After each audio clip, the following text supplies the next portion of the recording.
आज हम बात करने वाले हैं पीएम किसान सम्मान निधि योजना में किसी का बेनिफिशियरी स्टेटस हम खोल के रखे हैं और यहाँ पर देख पा रहे हैं 11/6/2022 लिखा हुआ है। इसी तरह बहुत ऐसे किसान होगा कि इसका जो पीएम किसान योजना का पैसा रुक गया है, किसी का 2 किस्त, किसी का 4 किस्त, और उसके बाद यहाँ पर देख पा रहे स्टेटस पूरा खाली पड़ा हुआ है और इनका पैसा आ चुका है और इसका जो पैसा आया हुआ है 4 किस्त एक साथ आ गया है। तो 10वां इंस्टॉलमेंट है और 11 और 12 और 13 चारों इंस्टॉलमेंट इसका आ चुका है। इससे किसान का पीएम किसान योजना का पैसा किस तरह आया है और कैसे आया है आपको इस वीडियो में हम पूरा प्रोसेस बताएंगे। तो आपको हम कुछ प्रॉब्लम बता देते हैं क्योंकि सबको पता होगा कि 21 मार्च को पीएम किसान योजना का पैसा आने वाला है और जो भी छूटेगा और 13वां इंस्टॉलमेंट का जो लास्ट डेट जो आने वाला लास्ट डेट है वो लास्ट डेट है आपका जो 30 मार्च तक दिया गया है। वो 30 मार्च तक आपका पीएम किसान योजना में जो भी प्रॉब्लम है वो प्रॉब्लम का आपको सॉल्व करना होगा। तो आपको हम दिखा देते हैं कुछ प्रॉब्लम, तो उस प्रॉब्लम को किस तरह आप सही करेंगे, क्योंकि अगर उसको सही कर लेते हैं तो आपको हो सकता है कि आपका 31 तारीख तक जो है आपका पीएम किसान योजना का पैसा आ जाए। तो आपको हम पहले दिखा देते हैं वो प्रॉब्लम, उसके बाद इसका किस तरह से पैसा आया है उसके बारे में भी आपको हम इस वीडियो में हम बताएंगे। अगर आपका इस तरह का अगर शो कर रहा है कि पेमेंट मोड आधार यहाँ भी शो कर रहा है और यहाँ पर अकाउंट नंबर भी शो कर रहा है, तो इस कारण से भी आपका पीएम किसान योजना का पैसा नहीं आने वाला है। और यहाँ पर PFMS farmer record has been rejected यहाँ पर शो कर रहा है, तो इसको सही करवाना होगा। और इसका प्रॉब्लम भी यहाँ पर शो कर रहा है PFMS रिजेक्शन रीजन। तो यहाँ पर देख पा रहे हैं UID never enable for DBT का जो प्रॉब्लम है, इस प्रॉब्लम को आपको सॉल्व करना होगा। तो इसके लिए आपको आधार NPCI करना होगा। आधार NPCI करने के बाद आपका जो पीएम किसान योजना का पैसा आ पाएगा। किसी का बेनिफिशियरी स्टेटस में अकाउंट नंबर भी शो कर रहा है, IFSC कोड शो कर रहा है और यहाँ पर PFMS bank status account details is under revalidation process with bank, इस तरह का प्रॉब्लम शो कर रहा है और यहाँ पर लैंड सीडिंग आपका यह शो कर रहा है। तो इस कंडीशन में आपको क्या काम करना होगा, आपको आधार NPCI कराना होगा। तो आधार NPCI क्या होता है कि आधार NPCI जो सरकार की तरफ से जो पैसा भेजा जाता है वो DBT के माध्यम से भेजा जाता है। क्योंकि बहुत ऐसे किसान है हमको कमेंट कर रहा है कि आधार NPCI आधार सीडिंग ये क्या होता है, इसका मतलब क्या है। तो देखिए दोस्तों, अगर आपका सरकार की तरफ से किसी भी योजना का पैसा आ रहा है, पैसा को लेने के लिए आपका आधार कार्ड के साथ जो है DBT लिंक होना चाहिए। क्योंकि DBT में जब लिंक होता है तो आपका अकाउंट के साथ ऑटोमेटिक उसमें एडजस्ट कर लिया जाता है, कनेक्ट हो जाता है। तो आधार NPCI करने के लिए आपको बैंक जाना होगा, बैंक जाकर आधार NPCI कराना होगा। क्योंकि बैंक में जाकर बोलना होगा कि हमको आधार NPCI कराना है, तो वहाँ से आपका आधार NPCI करा देंगे। क्योंकि बैंक में जब आधार NPCI करा लेंगे तो ऑटोमेटिक जो है आधार सीडिंग वहाँ पर आपका हो जाएगा। चलिए आपको इसका बेनिफिशियरी स्टेटस चेक करके आपको दिखा देते हैं और उसका पूरा प्रोसेस आपको हम बता देते हैं कि इसका पीएम किसान योजना का पैसा किस तरह से आया है और कौन बैंक में आया हुआ है। तो यहाँ पर देख पा रहे 4 इंस्टॉलमेंट इसको मिल चुका है और ये जो 16 तारीख को इसको भेजा गया है, 16 मार्च को इनका अकाउंट में पैसा भेजा गया है। तो यहाँ पर देख पा रहे हैं 2000 यहाँ पर लिखा हुआ है और यहाँ पर जो डेट देख पा रहे हैं यहाँ पर लिखा हुआ है। इसी तरह यहाँ पर शो कर रहा है 4वां इंस्टॉलमेंट जो है इसका अकाउंट में आ चुका है और आपको हम बताएंगे इसका पूरा स्टेटस खोल के। तो बेनिफिशियरी स्टेटस चेक करने के लिए आपको यहाँ पर पीएम किसान लिख देना है, लिखने के बाद सर्च पर आपको क्लिक कर देना है। जैसे आप यहाँ पर क्लिक करेंगे, क्लिक करने के बाद थोड़ा सा नीचे स्क्रॉल करेंगे तो यहाँ पर पीएम किसान लिखा हुआ है, इस पर आपको क्लिक कर देना है। क्लिक करने के बाद उसके बाद थोड़ा सा नीचे स्क्रॉल करेंगे, करने के बाद यहाँ पर देख पा रहे हैं फार्मर कॉर्नर के नीचे ये जो बेनिफिशियरी स्टेटस यहाँ पर शो कर रहा है, इस पर आपको क्लिक करना होगा। तो हम यहाँ पर क्लिक कर देते हैं। जैसे हम यहाँ पर क्लिक करेंगे, क्लिक करने के बाद थोड़ा सा नीचे स्क्रॉल करेंगे और यहाँ पर देख पा रहे हैं 3 ऑप्शन दिया गया है। तो यहाँ पर मोबाइल नंबर से अगर आप चेक करना चाहते हैं, यहाँ पर मोबाइल नंबर डाल देंगे, डालने के बाद इस कैप्चा को इस बॉक्स में फिलअप कर देंगे। करने के बाद गेट डाटा पर आपको क्लिक कर देना है। अगर आप रजिस्ट्रेशन नंबर से चेक करना चाहते हैं तो रजिस्ट्रेशन नंबर से भी चेक कर सकते हैं। अगर आपके पास रजिस्ट्रेशन नंबर नहीं है और देखना चाहते हैं कि ना, ये रजिस्ट्रेशन नंबर पर आपको क्लिक करना होगा।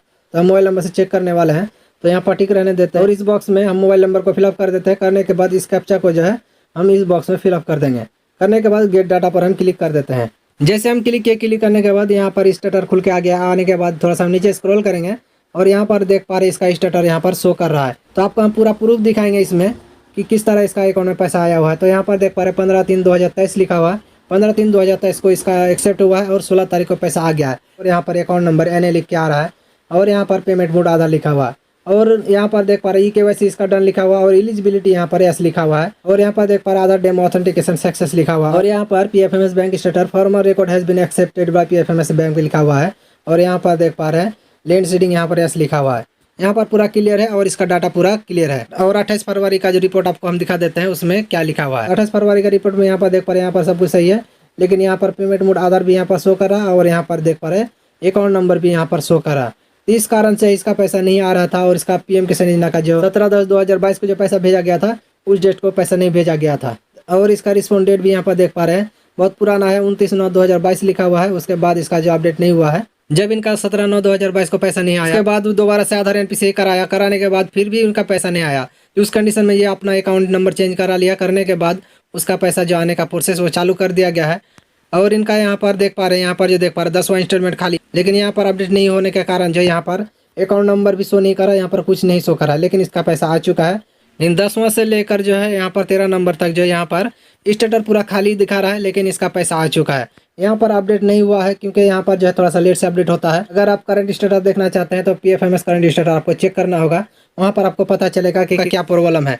तो PFMS करंट स्टेटस चेक करने का लिंक आपको डिस्क्रिप्शन में हम दे देंगे, उस लिंक पर आप जाकर देख सकते हैं कि आपका स्टेटस में क्या प्रॉब्लम बता रहा है और उसमें क्या दिक्कत है।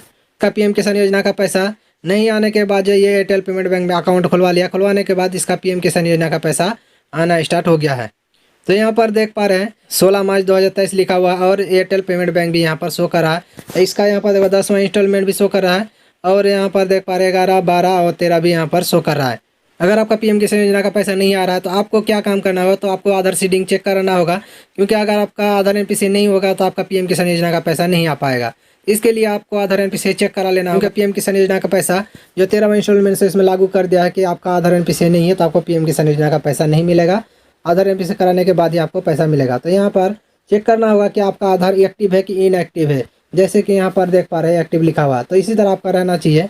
इसका भी लिंक आपको डिस्क्रिप्शन में मिल जाएगा, क्योंकि इसका भी वीडियो हम दिखाएंगे तो वीडियो लंबा हो जाएगा। अगर आप आधार NPC करा लिए हैं और कराने के बाद जो है और आपका PFMS जो रिस्पॉन्स जो है पेंडिंग शो कर रहा है, तो आपको इंतजार करना होगा। अगर आपका यहाँ पर जो प्रॉब्लम सॉल्व हो जाता है, अगर यहाँ पर एक्सेप्ट कर लेता है, तो 30 तारीख जो है 30 मार्च तक जो है PM किसान योजना का पैसा जो 13वां इंस्टॉलमेंट का भेजने का जो लास्ट डेट है, उस डेट तक आपका PM किसान योजना का पैसा आ जाएगा। जितने भी किसानों का प्रॉब्लम आ रहा है, रिजेक्ट का प्रॉब्लम शो करा UID never enable for DBT का, सभी किसानों को जल्द से जल्द जो आधार NPC करा लेना होगा। कराने के बाद जितना भी PM किसान योजना का पैसा रुका हुआ है वो सारा पैसा उसका अकाउंट में आ जाएगा। अगर आप बार बार आधार NPC करते हैं बैंक में और आपका आधार NPC नहीं हो पाता है, रिजेक्ट का प्रॉब्लम शो कर जाता है, तो इस कंडीशन में आप जो है दूसरे बैंक में खाता खुलवा लीजिए। सबसे बेस्ट है आप जो है इंडियन पोस्ट पेमेंट बैंक में अकाउंट खुलवा लीजिए। खुलवाने के बाद उसको आधार NPC DBT में लिंक करा लीजिए। कराने के बाद आपका पैसा जो है जल्द से जल्द आने का जो प्रोसेस वो चालू हो जाता है उसमें।